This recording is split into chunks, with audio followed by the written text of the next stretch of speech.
If you don't recognise him, it's understandable, because he's the third most senior Pentagon official. But what does that say about America's commitment to NATO? And where was the US War Secretary Pete Hegseth, or even his deputy?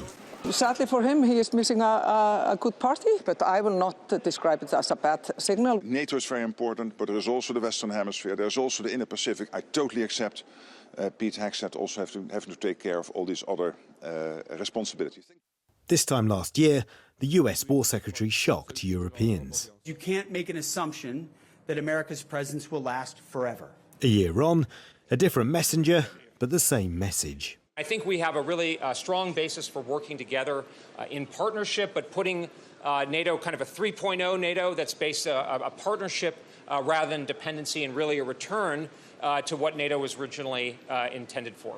NATO has just launched Arctic Sentry to increase surveillance because of what it calls growing Chinese interests and increased Russian military activity, but claiming it isn't exclusively focused on Greenland.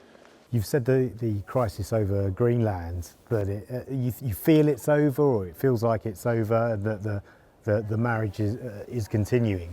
But are you worried? The marriage is continuing. Yeah, the marriage is continuing. But are you worried that there's no details yet on the framework that they were talking about?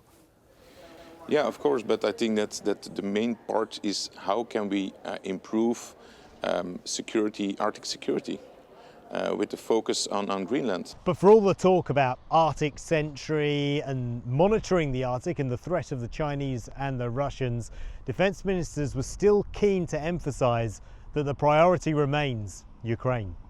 Don't worry if you don't know this chap either. Ukraine's new defence minister, at 35 years old, its youngest ever, with no military experience and a background in digital marketing. We left Russia without communication these days, and I think it's a good opportunity to take strategic initiative for our armed forces. And I'd like to say that it's only the beginning of our asymmetric activities. But Ukraine still needs conventional weapons, and today its allies duly obliged. Germany is going to deliver 5 additional interceptor missiles. The Munich Security Conference starts on Friday. And if that's the main course to a week dominated by European defence and diplomacy, this was the rather dull starter. Paul Hawkins, TRT World.